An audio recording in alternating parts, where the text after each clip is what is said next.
Thanks for tuning in to our latest episode of HR Show and Tell, the webcast where competition meets collaboration in the people and culture space. I'm your host, Michelle Berg, Chief Visionary Officer of Elevated. In today's episode, we talk with Ken Cameron, playwright, facilitator, speaker, podcast host, and author of I Need to Effin' Talk to You. In this episode, we talk about his work using actors to help facilitate the practice of difficult conversations and oh so much more. It all begins right now. Welcome, Ken. It is my extreme pleasure to have you here today for another show of HR Show and Tell. We started this because we wanted to showcase the awesome talent that is in our province around people and culture. And I heavily subscribe to the idea that it is collaboration over competition. So as much as we play in the people and culture space in a variety of ways, I wanted to make sure that people also knew that there were tons of different resources that were out there. And when I stumbled upon you, two things that I liked about you right away is, I have a proficiency in F-bombs. And the second thing is, I'm pretty sure you got a great referral from maybe your BFF who we happen to work with. Steve Schrader over at Calgary International Film Festival dropped your name and he said, I would love for the two of you to meet. And I was so happy that he made the introduction that he did. So Ken, just thank you so much for joining us today. Well, the pleasure's all mine, and I also am really grateful to Steve for introducing us. I had been, I guess, not introduced to you, but I'd been watching you from afar during the HR event, HR Unplugged. It was the event that you did. Would it have been Disrupt HR? That's it. Disrupt HR. That's the one. Thank you. So I'd been to at least two of those that you had co-hosted / co-organized. So I had seen your magnetic personality from all the way from the back row of that steep little theater. And so I had been kind of keen to meet you. And when Steve said that he had been working with you and really enjoying your company and also thought there were some synergies between us, I was very excited when he went that extra step and actually followed through, which most people don't. Right? Like, let's face it, I don't. And actually introduced us, which I thought was really, really kind of him. So a big shout out to Steve Schrader, to the Calgary International Film Festival, and make sure that when September rolls around, everybody stream as many videos as you can. Yeah. Or hopefully by then we'll all be enough vaccinated that we can actually attend the event in person. Do you think? That would be awesome. I mean, I'm super embarrassed. I mean, this is like a total tangent, but I am so embarrassed to be in Alberta these days. I just feel like, being the butt of all jokes or the memes, like the memes are all Alberta based right now. It just kind of makes my heart shrink a little bit. It does a little bit sometimes, yeah. But I've lived here in this province for over 25 years, and that I've had that feeling monthly. So it's not like it's it's not like it's new. So. Oh wait, where did you come from though? I originally came from Ontario. I grew up on a small okay. Is it much better? Is it much better? Much better, much better. I far prefer Alberta for all sorts of reasons that I'm sure we'll get into later. Yeah, totally. So speaking of 25 years ago, and we're going to get into it. So the one thing that's really cool about Ken is that he is an author. He is a facilitator.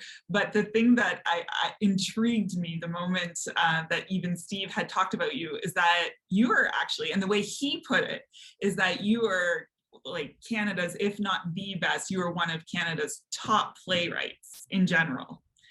And so how did you make that shift?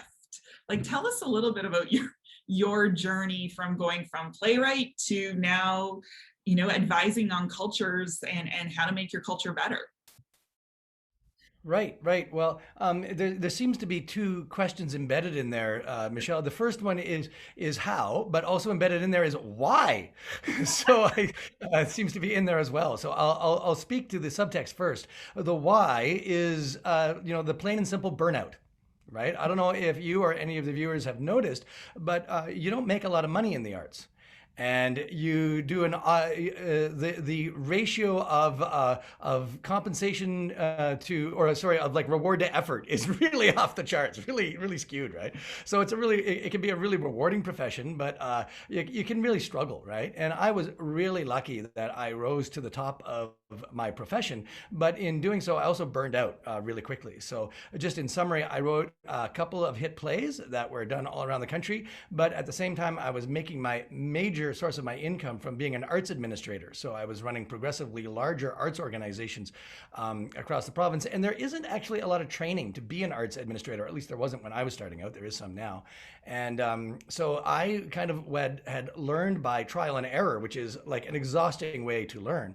But at one point, I had been promoted to hired to run the Canada's National Theatre Festival out of the National Arts Centre in Ottawa. So I was traveling around the country. I was seeing every play that I could possibly see, and I was, essentially on the road as many days as I was at home. And I also was commuting from Calgary to telecommuting from Calgary to the office in Ottawa at the National Arts Centre. So it was really, really, as I say, exhausting. So after it was really only 4 years, I just burned right out and had to do something else. One of my board members had been a theater director who was training people on how to do more effective PowerPoint presentations. So that's like physical presence and also storytelling and speaking and so on. So I started doing that, but very quickly realized that I was much better off at facilitating strategic planning sessions. And I realized part of the reason I was good at that was because I'd suffered through so many badly organized strategic planning sessions as an arts administrator with poor facilitators. And I thought to myself, no one should have to suffer as I have suffered in my life. So I decided that I would start to kind of carve out an area around that. And as you begin to build the strategic plan at the board or leadership level, then the next thing becomes, well, how do you implement that? How do you roll that out throughout the organization? And that becomes a culture issue. So that's kind of my journey and my path. That's the why and the how.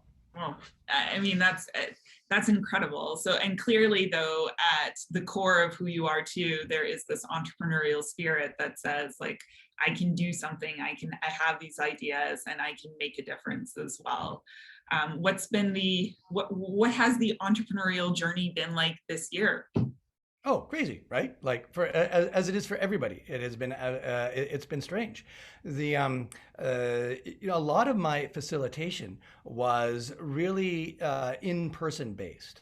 So like a lot of because my background is in theater, so a lot of what I gravitate towards doing is managing the conversation in the room, making sure every voice gets heard, giving people exercises to tease the creativity out of them.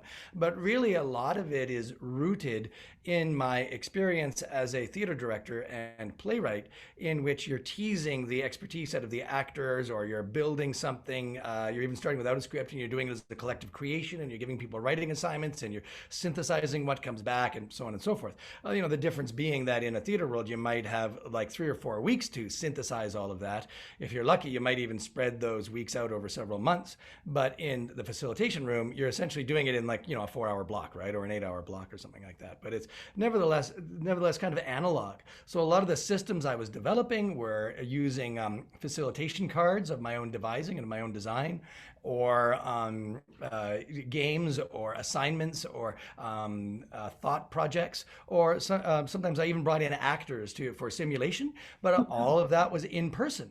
So when the pandemic hit and we were invited to all work at home and not meet in person, that was a huge pivot, and that was a very challenging one.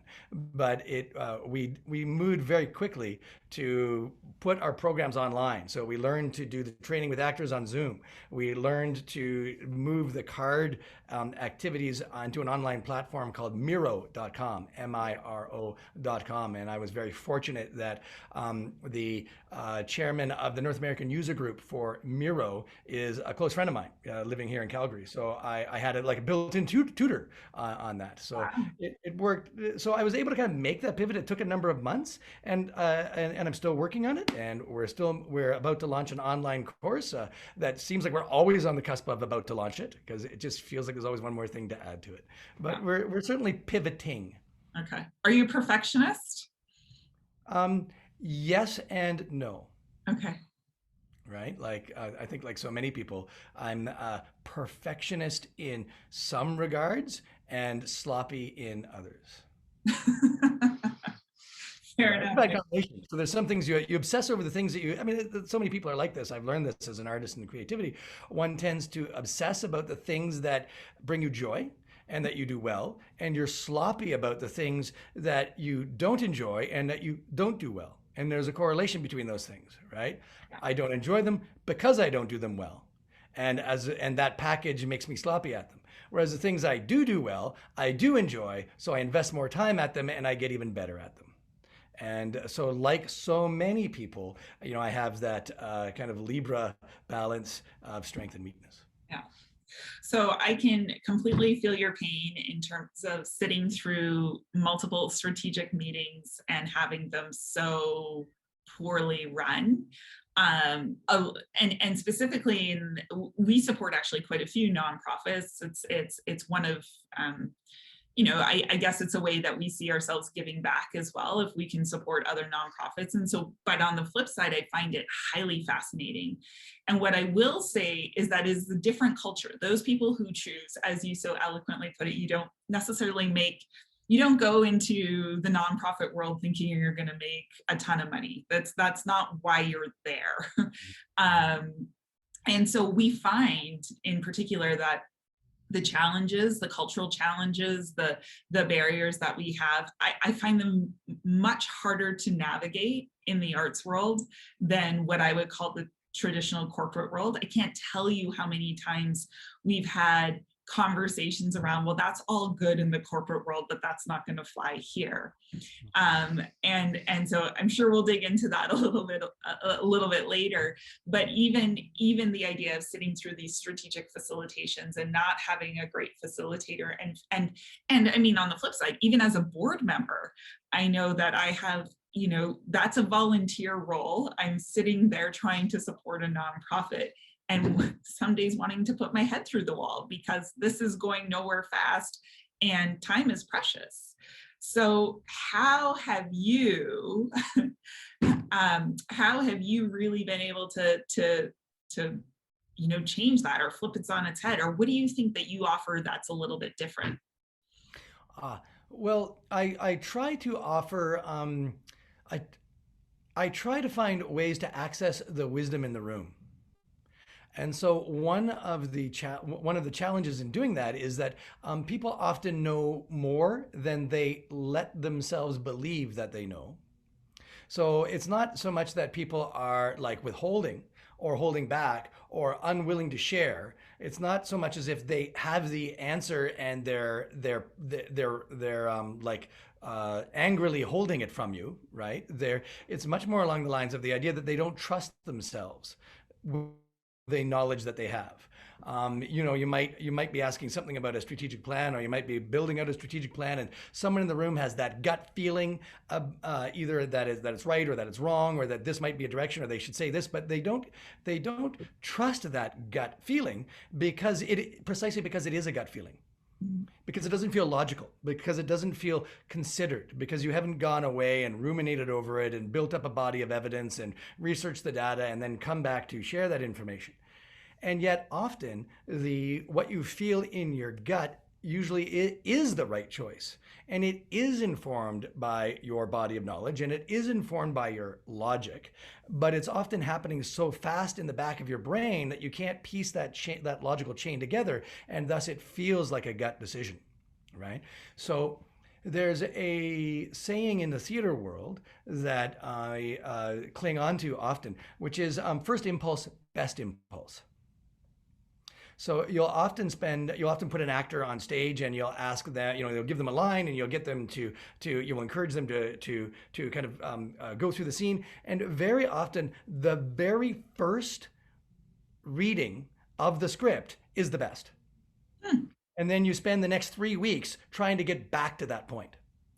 Because they don't trust themselves, and they move away from it, and they overthink it, and they overthink it, and they overthink it, and then you finally get them back to where they started, And it's a process of removing those interior blocks, that self-doubt, the overthinking of things, to get them back to what's really resonating in their gut, which is often really strongly connected to the subconscious, to their emotional self, and to their logical self, but in ways that bypass the language center of the brain.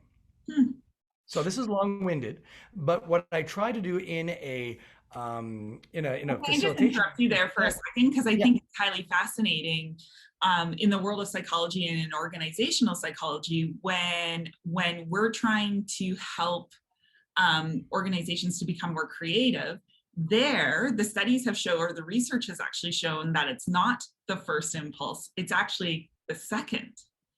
So the first idea or the first creative idea is the one that we tend to be most stuck to and want to do it and cling to that. It's the second idea, though, that is actually the one that has been most refined and thought through, etc. So I find just that juxtaposition right there is just, it's highly fascinating for me. But yeah, so anyways, keep going. Sorry, I did cut you off. No, that's all right. And I also want to say that I don't dispute what you've said. That's often really interesting. I'll often do an exercise at in the early stages of my workshops or retreats, where I'll get people to, it's a simple exercise of trying to get people to brainstorm as many things as possible. So often the exercise I do is that you're standing in an open meadow and there is a wall in front of you. And I need you to come up with 10 ways to get from this side of the wall to the other side of the wall. And I'm going to give you 2 minutes to come up with, let's say, 10 ways to get across.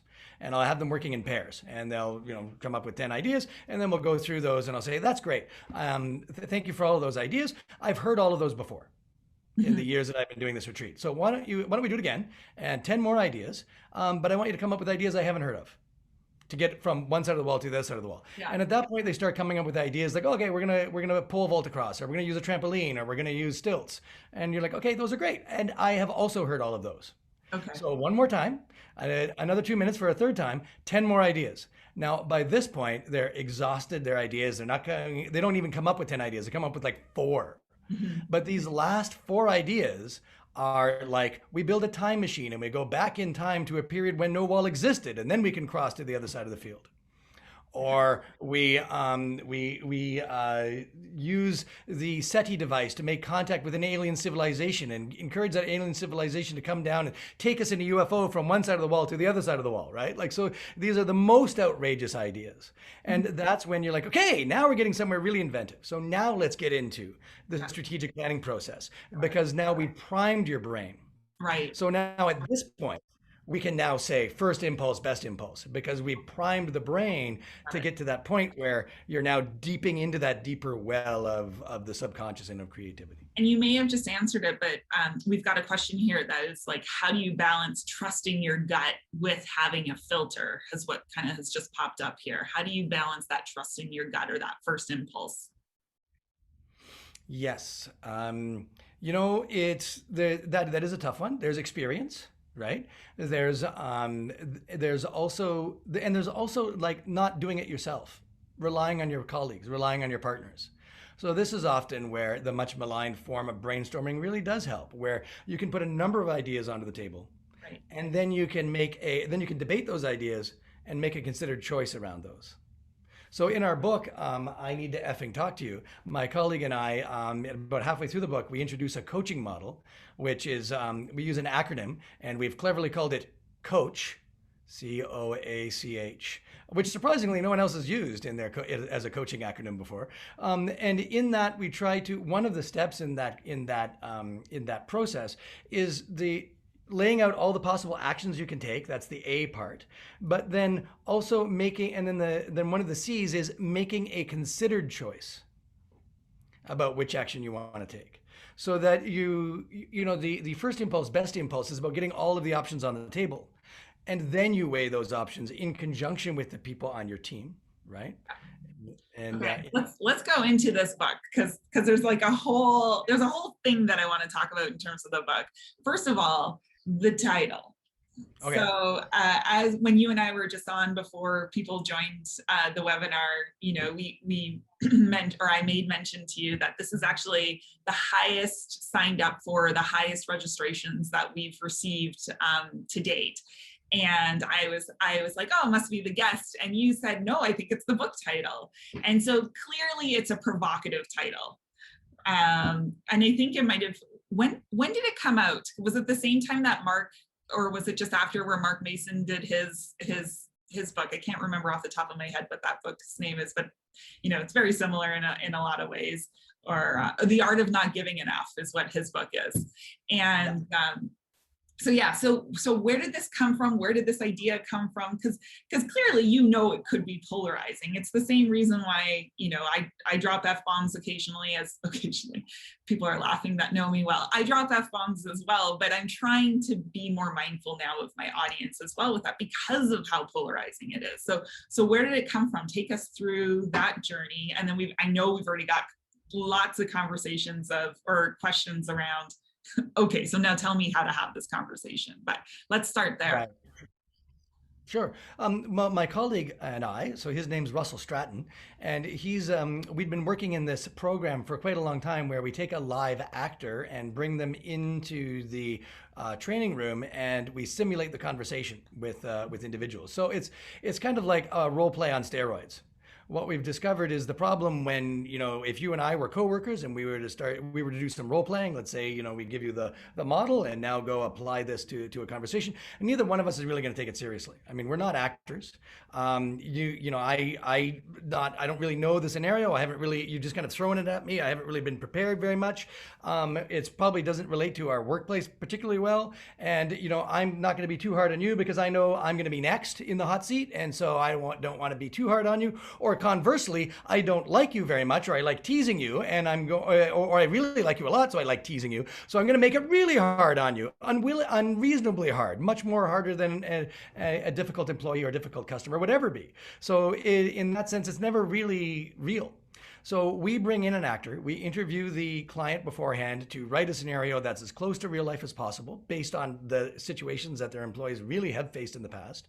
We bring in the actor to play either the employee that needs to be managed, or the boss that needs to be managed, or the customer that's unhappy, or the external stakeholder, or whatever it might be.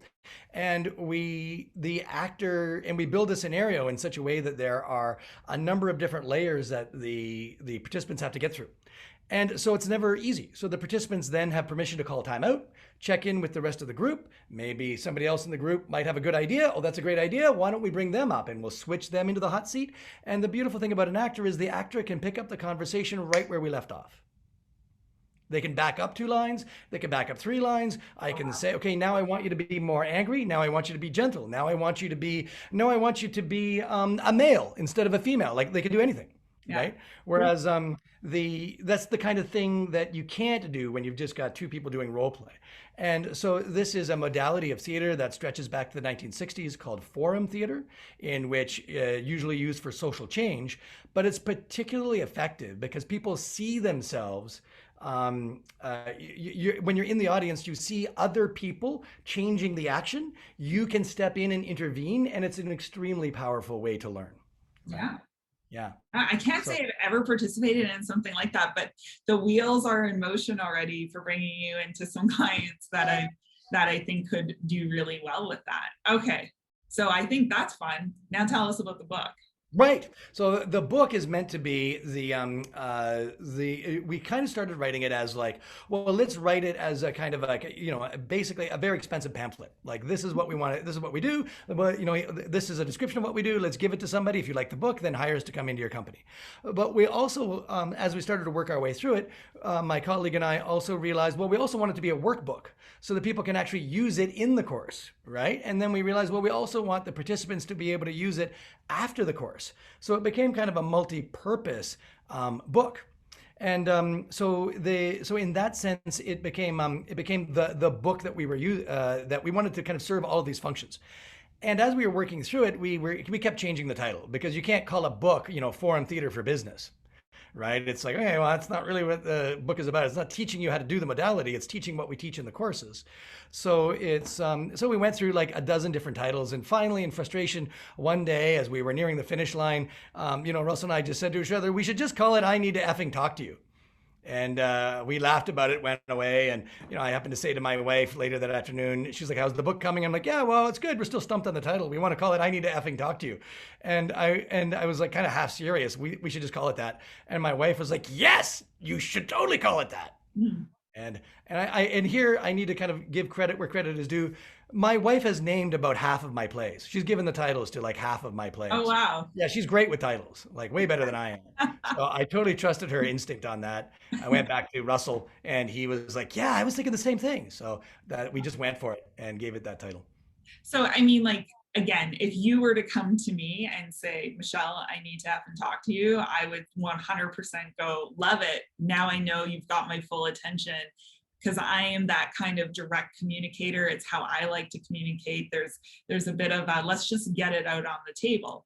But I also recognize that not only the people that I work with on a regular basis, but even within our clients, if they were to use that same that same terminology, first of all, I would have so many psychological safety complaints, right out of the gate. There's no question at all. And yeah, just helping people to feel safe. So bring us into, that's the title of the book, but what is really the book? What does the book do for people, and how does it guide people? What could people expect if they were to purchase a copy? Sure. Well, the first paragraph of the book is, let's face it, like, let's get this out of the way right off the top of the book, that I need to effing talk to you is a horrible way to start any conversation, especially one with a colleague, coworker, boss, or client. You just should not do it. And yet, we do it all the time, right? Like many of us are guilty of having gotten to the point with someone, either client, boss, colleague, or client, where we're so frustrated and we've tried to have the conversation and it's just not gotten through. We've brought them into our office time and time again. We've had the gentle conversation. We've given them the feedback sandwich in which we give praise and then we give the criticism and then we give praise again. And then this person keeps falling back into old patterns of behavior. And we have been so clear with them that now I'm just going to bring you into my office and I'm going to lay it on the table because I am so frustrated and it's just going to burst out of my mouth that I just need to effing talk to you because you need to get this effing thing through your effing head. But the real question is, have we really been as clear as we think we have? Because what we find out in our workshops when we pose these kinds of questions is most people think they've been clear and they haven't been. Completely. You remember that game we played in camp called Telephone, where you whisper into one person's ear and they whisper into somebody else's ear and whisper into somebody else's ear and it comes all the way back to you and it's nothing like the sentence you started with or the story that you started with? Feedback can often be like that, where it's either not getting through or the behavior isn't being reinforced or they don't believe you, and usually it's often because we as leaders are either not being clear, not being forthright, or we want to be everybody's friend, or we don't want to offend anyone, or we're spending too much energy making things psychologically safe for people that we're not actually telling people like it is. Or on kind of the other side of the spectrum, where there are people with abrasive personalities or who are disengaged from their work and we dread having the conversation, so we put it off and we maybe allude to it in passing at work, but we're kind of afraid of their response, or we don't know how to be clear because we don't have these conversations often enough, and in the end we end up not being as clear as we need to be, all of which leaves us either in the position of what my colleague calls slopey shoulders, where we just don't have the conversation, or we hope that they're going to be able to pick it up through osmosis, or we just transfer them to another department and let somebody else deal with it. Right. All of which leaves us someone, either you or the next person you've fobbed this employee off onto, into the position where they end up saying, I need to effing talk to you. Yeah. And so coming back to, you bringing in actors, it sounds like you make it more of an experience than that people can practice. Because I think like this theory, to the people that I can tell that are panelists right now, lots of them are either HR professionals already, or they're business owners, and they know, like, I think in general they know what they need to be doing, that they need to be giving feedback. But the reality is, once they're actually in the situation, it's a whole lot harder to find those same words and to make sure you're communicating in a language that that other person hears as well, not the one that we're defaulting to. So is that why too, where we're really capitalizing on the actors makes that A, safer to try out, but B, to get to the crux of what it is you're trying to teach people to do, to have that clear and consistent conversation? Yeah, you've really nailed it. I mean, we try to create a situation by consulting with the client in advance and making sure that our scenarios are based on real life experiences, real workplace experiences. And then by bringing in the actor, we try to make sure that it is as close to real life as it is possible to get without having the real problematic people in the room with you. But unlike real life, you can call timeout, you Sure. can rewind, Yeah. get advice from people in the room. You can give up and let somebody else take the seat and watch somebody else do it and then come back and take that seat over and try it again. And you have all sorts of latitude that you don't have in real life. Perfect. Yeah. Yeah. Totally get it. So, and actually, this conversation is kind of where this question has popped up over in the chat. But giving feedback and there's two sides of a willingness when it comes to feedback. I think it's the willingness of the person that is giving it, but it's also the willingness of the other person to receive it as well. The thing around it that's here, and I'm going to change it up just slightly, but I don't think, and correct me if I'm wrong, but I don't think waiting until a performance evaluation is the time necessarily to have this conversation of needing to talk to someone. Would you agree, disagree, or what are your teaching or thoughts on that? Yeah, I completely agree. And the book reinforces that point that this is more about the spot coaching, right? This is more about the, hey, something came up this week and I want to talk to you about it in the moment, or I wasn't able to talk to you about it, sorry, in the moment, like actually in that moment. It's like 3 days later. So, but I've had an opportunity to reflect on it. I've had an opportunity to research and ask some of the participants, and this is what happened, and this is the effect that it's had on the people who are involved, and this is what I'd like you to do moving forward, right? So it's that kind of not waiting until the end of the year when you're like, what are you talking about? When was this? October? Like so. Right. Okay. And I know that you and I both agree, because I listened to one of your podcasts about it too, I think, but I know you and I both agree on the idea that the shit sandwich is not the way to give recognition. So for those of you who haven't heard it quite that eloquent before, it's a positive, and then you're really dealing with the nitty gritty of it, but then you make sure you end on that positive so that they still feel good about themselves at the end. To me, that is just the worst possible way of giving feedback. I know I can become better at giving feedback too. I'm sure my team that's listening right now would suggest the same. But at the end of the day, what I found when I have tried to do it like that, or I've watched and coached others who are doing it, that the actual message is getting lost. But there is this fear. There is this fear that most people have of not wanting to hurt feelings, I think. Or what else? What else do you think is getting in the way of actually giving that feedback in a caring? I think you can still give feedback in a caring and compassionate manner. But what is getting in the way of even going to that level, that length? There's lots of things that I think are kind of getting in the way. We ask this question every time we run one of these live workshops, and we get like the same responses over and over again, and it's often varies from fear of the reaction. Like if there's somebody who's known to be a problematic person or a disengaged person, then you're either afraid of their angry reaction, or you're afraid that they're just not going to give a crap. So you feel like you're beating your head against a brick wall, or there's fear of not knowing how to do it, because a lot of our participants say that you don't have to give this kind of negative feedback all the time, so we don't have to practice at it, right? So we don't know how to do it. So you don't get better at something unless you practice it. Yeah. So those are some of the reasons. Other reasons are not knowing how to structure the conversation, not knowing how to clearly communicate it. Part of it too might be fear of the other repercussions, such as oh well, we're with fear of like, well, if I'm going to have to dismiss this person, then they're going to call on the union, or if I tell them that they need to change their behavior, then they're going to go to grievance. So that can happen in a highly unionized environment. But let's face it, there's also the mixed messages that we're receiving in the world. We're told that we need to create psychologically safe spaces for our employees, and many people confuse that with that psychologically safe equals not giving negative feedback, Yeah. which are not the same thing. No. Look at it this way. Oh, we Look could at it this go. way. If let's suppose you're an employee. Let's suppose you're the employee, Michelle, Mhm. and your boss comes up to you and they say, "Okay, look, like I need to effing talk to you. You've been doing this behavior for the past like 2 years, and it's been, and you haven't changed, and it's really, it's we've lost a bunch of customers, and the other people that you're working with don't like working with you as a result of this behavior that you've exhibited, and so now we're going to fire you." So like, I don't know about you, but my response would be, well, wait a minute, why didn't you tell me 2 years ago Sure.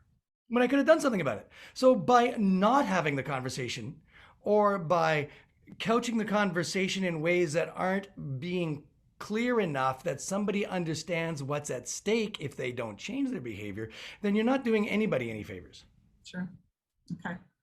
Well, we've got a couple of more questions that have already popped in, so I'd rather get to the attendees' questions than my own, because I think that's the best part of this, is that it's a conversation. So we'll start off with this one: using the tough conversation and what you mentioned before with intuition. There's hidden agendas and collaboration. What happens when a meeting was meant for collaborating and creating space for first gut thoughts, but in reality, one person has a hidden agenda and only wants to do it their own way? How do you remind them of the collaborative piece? Do you get them to let go of what they wanted to be creative, collaborative, or accept that it is their first gut thought and you have to go with it? Okay. I want to repeat the question back to you, Michelle, to make sure I understand it. Sure. So the question I think I'm hearing is that if you're creating a meeting that is meant to be a collaborative meeting, and there's one person who is either dominating the agenda or who is so married to their idea that they don't want to let go of the idea, that it kind of takes us away from the collaborative nature. Is that the gist of the question? I think so. We'll see if she responds to say, Yeah. "Yep, you've got it there." But let's go with that for now. Okay, great. So there's a couple of things I think that are happening in there. Number one is I think you need to set the ground rules right off the top. And so one of the ways to set those ground rules right off the top is to explain to everybody this is going to be about collaboration. We're going to go and explaining what the process is. So that requires you as the facilitator or leader to think of the process in advance. So that way you can say to people, we're going to go through a period where we first brainstorm a bunch of ideas without getting married to any of them. Then we're going to evaluate those ideas, and then we're going to make a decision, right? So that model that I just described is the Disney hats model, where you brainstorm the idea and you don't evaluate any of the ideas. And only at the end of that brainstorming do you then evaluate the ideas. And only at the end of that evaluation to determine which of these ideas is actually practical. Because sometimes you find out that the craziest ideas actually aren't so crazy. Then only at the end do you make your decision. And if people are more interested in that, you can just simply Google Disney hats. And it really is as simple as like they literally make you put on different hats or move to a different room so that you're changing the modality. So this helps people let go of the idea. And you can also use this other wonderful catchphrase from the world of theater. It was introduced to me by Eric Rose, artistic director of Ghost River Theater here in Calgary. And I love this phrase: the best idea wins. Doesn't matter whose idea it is. Doesn't have to be my idea as the theater director. Doesn't have to be the actor's idea. It can be the designer's idea. But if it's the best idea, that idea is going to win. Yeah. So if you can prime that at the beginning, but then you have to stick to it. You can't become married to any of those ideas as well. So I think those are the three things. I'll just kind of reiterate those. Number one is priming the group. Number two is having a clear process and being clear with people what that process is. And there's a third thing embedded in there that I want to highlight right now. And that is something that Google, a catchphrase that Google Ventures has developed. And it's outlined in the book called Sprint, which is about the 5-day sprint process. And their phrase is thinking alone together. Because often what happens is either the first idea that gets on the table, everybody gloms onto that. Or if Michelle has a good idea and Michelle's the boss, we all glom onto Michelle's idea because we want to do what the boss says, whether we say we do or not. Or like, let's say it's this boy's idea here, and this boy has a reputation for always having the best ideas. We'll go with his idea, even if this is not necessarily objectively the best idea. So you can get people to take 3 minutes, working silently, working alone, but together, brainstorming out all of your ideas on sticky notes, and then we share them, so that you're not influencing each other with their ideas. And that is especially helpful if you just kind of, you don't read your own sticky notes. But I can tell you have an idea here, Michelle. Yeah, putting them in the middle, like writing them and then putting them in the middle right away, I find helps significantly with that, especially when it's groupthink. I do love the anonymity part. One of the best things I think that I found with going to more of online courses and online facilitations too, is you can create options where people can provide those answers on a much more anonymous perspective, because we edit ourselves. Or I find many people edit themselves so often because they are afraid of group pressure. But as soon as you give them just even a little bit more of anonymity to feel safe, that to me is around psychological safety, to give them a platform to feel safe, then those ideas come in, and then exactly as you said, the best idea wins. That's awesome. Another question that we've got here is, how can you skillfully challenge the status quo / popular opinion if you're unsure of how it will be received? I mean, a lot of that just kind of goes into what we just said, but do you have anything more to give there? So the question is, how do you skillfully challenge the status quo or the prevailing opinion if you're not sure how your feedback is going to be received? Right. Yeah. Okay. I think the skillful way that we teach in this book, I Need to Effing Talk to You, is we provided a model called the BEEF model. And the BEEF stands for behavior, example, effect, and future. And so it's a way to structure any kind of feedback conversation. And it can be also used to structure feedback around the organizational culture, right? Not just an individual person's feedback, but it can be so the behavior is, this is the behavior that I see exhibited in let's say in the action that you took yesterday, or maybe I'll do it as a person first, and then I'll do it as the culture, if that's all right. Yeah. So the first is, this is the behavior that you exhibited yesterday, or that I saw you exhibit yesterday. Here's an example that I saw you of that behavior in action. When you spoke to Joe in the break room, you said this and this. And this implies that you've done your research, that you've actually checked in with Joe, that you know exactly what was said, that you're not paraphrasing, that you're being specific, right? So you're being really specific with the example that you're giving. And then the second E in BEEF stands for the effect. And this is the effect that behavior has had. And let's say that the effect is on Joe. This is the effect that the behavior had on Joe. Or this is the effect that it had on the other colleagues in the room. By criticizing Joe's idea, you also dampened everybody else in the room. So now you might have noticed that immediately after that, the brainstorming ground to a halt. Nobody else in the room was brainstorming. So that's the effect that it had on the group, right? And the effect that it has on you as our leader is that you're not getting the best ideas that you might be looking for. Right. So you'll note that in that instance, I've given 3 ways of looking at the effect. There's the effect on the person, there's the effect on the group and your coworkers, and there's the effect on you yourself. So 3 different ways of approaching that effect that I kind of rolled up into one. You don't have to do all 3, you can just do one of those. And then the final piece is, and this is what I would like you to do in the future, right, to not do that behavior. So I'm sure a lot of our readers can see how that BEEF model could be used in a kind of a more cultural way. Like, this is the behavior that we as a group exhibit. We tend to overly criticize a bunch of ideas. And for example, in our last group meeting, you'll see that we did blah, blah, blah. And then the effect that it had was that you see that we were brainstorming initially at the beginning of the meeting, and then we just stopped. And we just defaulted to more status quo ideas, like, the way we always do things. So in the future, I wonder if we could find a way around that, and how might you and I, my leader, begin to create a different kind of meeting environment. Mm-hmm. Yeah. Right. Do you find like where you're struggling more so is sometimes with that upward communication as opposed to the downward communication? Or do you find in organizations you're working with, communication or feedback loops are struggled with regardless of the level you are at in the organization, or regardless of skill level that you have? Who do you find like this book is best suited for? What would you say? I think it's suited for all of those kinds of conversations. And in the latter part of the book, we talk about that. In the fourth chapter in the book, we talk about that. We've often found in either in our workshops or when we're at HR conferences, like we'll often go to the CPHR conference, and people will often come by our little booth and they'll be like, oh, my boss needs to take this course. Or often they'll say, tell me, do you have a course on how to manage upwards? Because I need to manage my boss. I need to have this kind of conversation, difficult conversation with my boss. So it happens a lot. So in the fourth chapter in the book, what we call Act 1, 2, and 3. So in Act 4 in the book, because of course it's based on a theater model, my colleague Russell talks about his time working at Scotland Yard.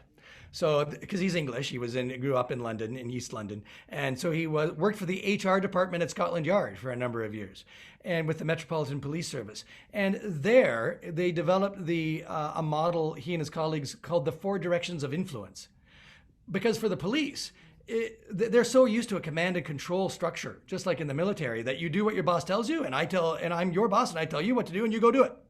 Problem solved. So they're used to this kind of vertical chain of command.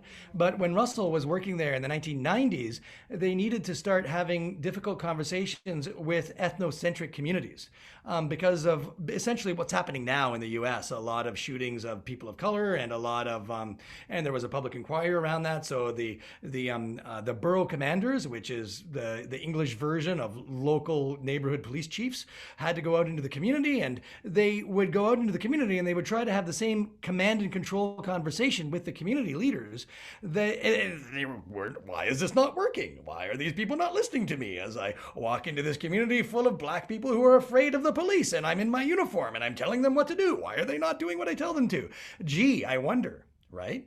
Like, so we learned they had to teach them to have a different kind of conversation on this kind of axis, right? Either internally with other policing departments like border services or the police academy or other places, but also externally with these communities of concern, right? So you have to have a different kind of conversation that uses a different kind of language. So the book touches on that. How do you manage not just down, but also how do you manage up and sideways? Yeah. Okay. So one of my core beliefs around giving feedback is if I want to get better at giving, I have to get better at receiving. Yeah. And yet often when I teach that in the facilitations that we do, I get a bunch of groans. Because I think, at times too, people don't actually really love feedback all that much. And even you and I were joking about it. I mean, you as a playwright, you said you get feedback a lot, and definitely the unsolicited kind as well, being a playwright.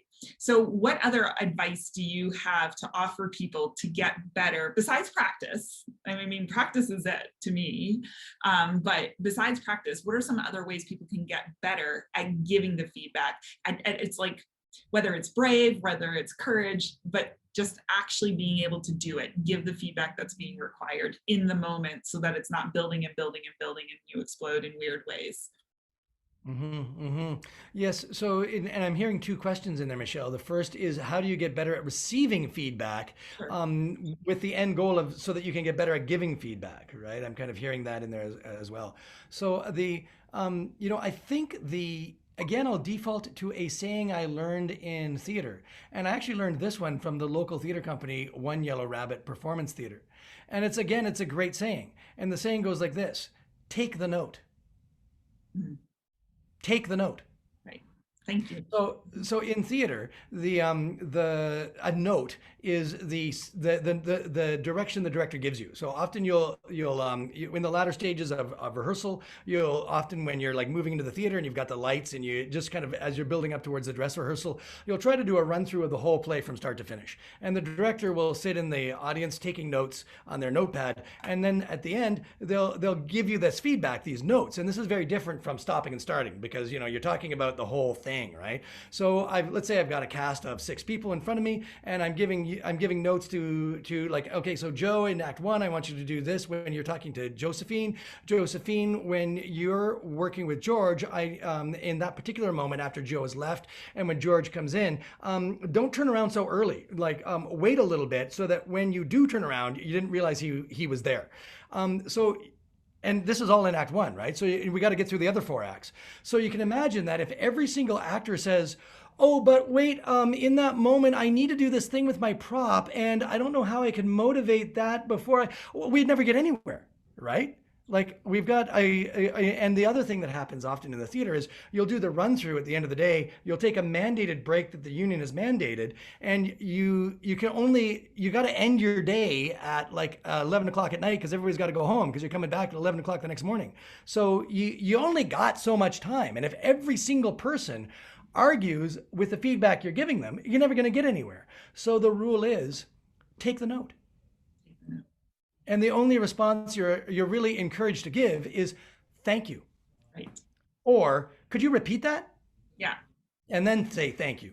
Yeah. And then, like, not F you, but thank you. Yeah, not F you, but thank you, right? And then if it's not working, try it. And then if you try it a couple times and it's still not working for you, then we'll talk about it, right? But don't argue with me.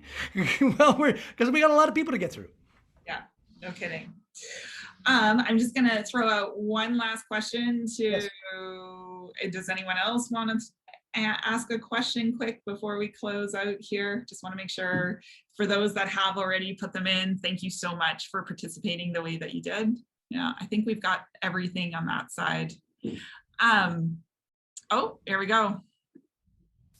How would you suggest dealing with people dismissing feedback because you're stressed? This might also be a shit sandwich failure.